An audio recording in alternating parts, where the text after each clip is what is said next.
Hi friends, welcome to my channel Track 2020. I'm Nandana. In this section, we are discussing some important questions from the chapter Sexual Reproduction in Flowering Plants. The first question is the innermost layer of microsporangium, tapetum, endothecium, middle layer, and epidermis. We know the four wall layers of microsporangium. The innermost layer is tapetum. The second question, the process of formation of microspores from pollen mother cell is known as embryogenesis, megasporogenesis, microsporogenesis and parthenogenesis. The correct option is microsporogenesis. Moving on to the next question, the male gametophyte is embryo sac, andrecium, pollen grain, gynoecium. It is an easy question. The correct option is pollen grain. The fourth question, the outer layer of pollen grain, intine, exine, integument and hilum. The correct answer is hexine. The fifth question, hexine is made up of cellulose, pectin, chitin and sporopollenin. The correct option is sporopollenin. The next question, in the center of ovule, there is a mass of tissue is present. It is known as hilum, nucellus, integument and chalaza. The correct answer is nucellus. In the ovule, there is a center of tissue is present which is known as nucellus.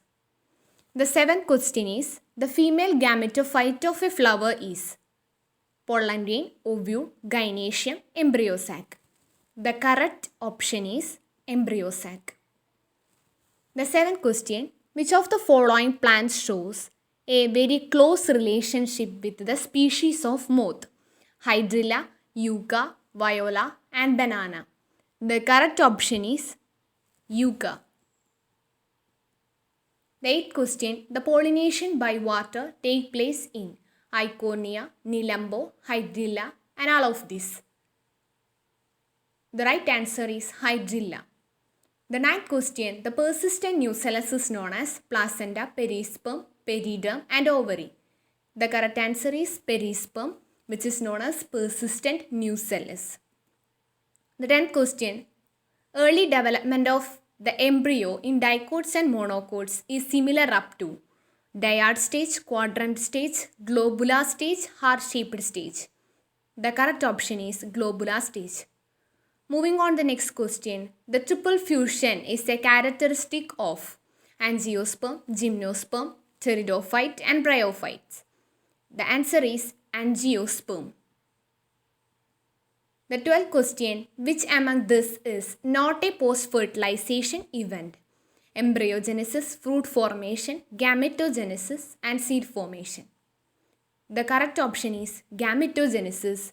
Gametogenesis is not a post-fertilization event, it is a pre-fertilization event. The cotyledon of a maize grain is called plumule, coleorrhiza, coleoptile and scutellum.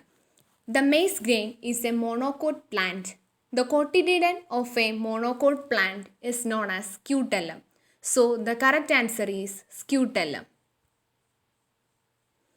Which of the following is false in angiosperm?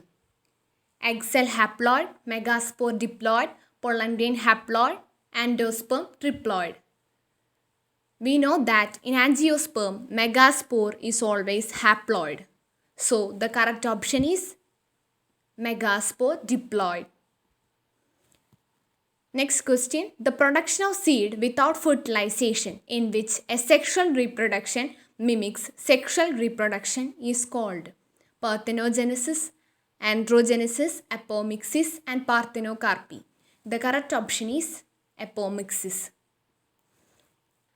The next question is, the pollination within the same flower is known as cynogamy, autogamy, geitonogamy, none of these.